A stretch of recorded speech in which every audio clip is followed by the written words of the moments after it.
Hi friends, welcome to நம்ம pets. இன்றைக்கி நம்ம வளவி கோழி அடைக்கு வச்சு 13வது நாள். இடையில எந்த வீடியோவும் போட முடியலை, அதான் இன்றைக்கி வீடியோ போட்டுருவோம் அப்படின்ட்டு வீடியோ போட்டிருக்கேன். வளவி கோழியை திறந்து விட்டாச்சு.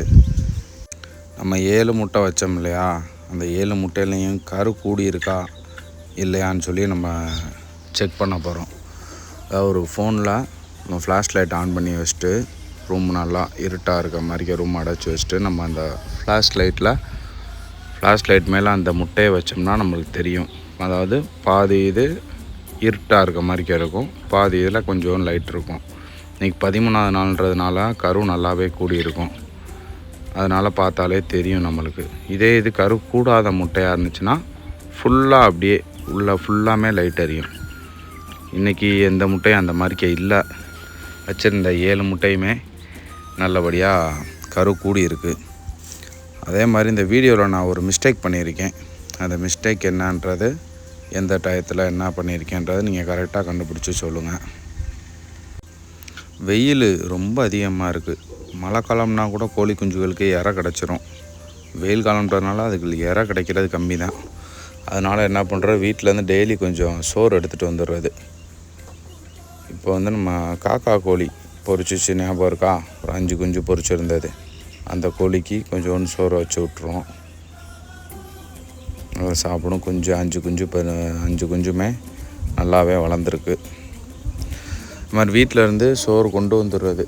சோறுலேயும் கொஞ்சோண்டு நம்ம கோழி தீவனத்தை கலந்து இருக்க நம்ம பாய்ஸ் கேர்ள்ஸ் எல்லாத்துக்கும் வச்சிடுறது. இந்த டயத்தில் நம்மளை கவரோடு பார்த்தோம்னா ஓடியாந்துருவாங்க.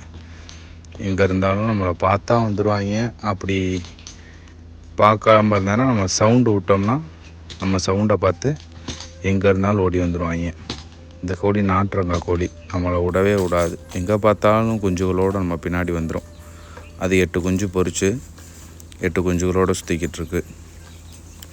இன்றைக்கி வீட்டில் லெமன் ரைஸ், அதனால் லெமன் ரைஸ் கொஞ்சம் கட்டி கொண்டு வந்துட்டோம். இப்படி இதுகளுக்கு ஏதாச்சும் இறை போட்டு வச்சுக்கிட்டே இருந்தால் தான் அதனால் பெருக்க முடியும். அப்படி இல்லைன்னா இறை பற்றாமல் சுக்கம் விழுந்து கோழி சேவலே அடியாயிரும். கொஞ்சம் சோறு அவ்வளோதான். மதியான டயத்தில் காலையில் கொஞ்சம் கம்பு அரிசி வைப்போம், சாயங்காலமும் கொஞ்சம் கம்பு அரிசி வைப்போம். மதியான டைம்ன்றதுனால வீட்டிலேருந்து சாப்பாடு வரப்போ அதிலேருந்து கொஞ்சம் சாப்பாடை எடுத்து வச்சிடுறது. டெய்லி நல்லா சாப்பிட்டு அது பாட்டுக்கு நல்லா சுற்றிக்கிட்டு இருக்கும். அப்புறம் முட்டையோட மஞ்சக்கரு இருக்குல்ல, அது குஞ்சுகள் கொடுத்தா நல்லது. அது எல்லா குஞ்சுக்கும் நம்மளால் கொடுக்க முடியாது. அதனால் ஒரு 2 குஞ்சு மட்டும், 2 கோழி குஞ்சு பொரிச்சிருந்துச்சு ஒரு 10 நாள் 20 நாளைக்கு முன்னாடி. திறந்து விடாமல் அடைச்சி வச்சுருக்க குஞ்சுகளுக்கெல்லாம் முட்டையோட மஞ்சக்கரு கொடுத்தோம்னா கொஞ்சம் நல்லா சாப்பிட்டு கொஞ்சம் உடம்பு பிடிக்கும். எப்பவுமே ஒரு 10 நாள் 20 நாள் மேக்ஸிமம் கையேற வச்சுட்டு தான் வெளியே திறந்து விடணும், இல்லைன்னா குஞ்சுகளால் சர்வை பண்ண முடியாது. இது நாட்டுக்கோழி ஒரு 5 குஞ்சு பொரிச்சிச்சு. அதுக்கும் கொஞ்சம் மஞ்சக்கரு கொடுத்தோம்னா நல்லா சாப்பிட்டு அது தம்பாக இருப்பாங்க. இதை ரூமுக்குள்ளே திறந்து விட்டுருவேன். ரூமுக்குள்ளே ஒரு 10 நாள் திறந்து விட்டுட்டு கொஞ்சம் கால் ஆற பழகணுன்னே வெளியே திறந்து விட்டுறது. வெயில் அதிகமாக இருக்கிறதுனால நம்ம ஜான்விக் பட்டா இருக்கான்ல, அவனை தண்ணியில் நனைச்சி இந்த ரூம்குள்ளே திறந்து விட்டுருவோம். ஃபேன் இருக்கும், ஃபேனை போட்டு ரூம்குள்ளே விட்டுருவோம். நான் வெளியே விட்டோம்னா பெரிய கோழி இருக்கும்ல, ப்ரீடர் கோழியோட சண்டை போட்டு மாஞ்சுக்குவாங்க.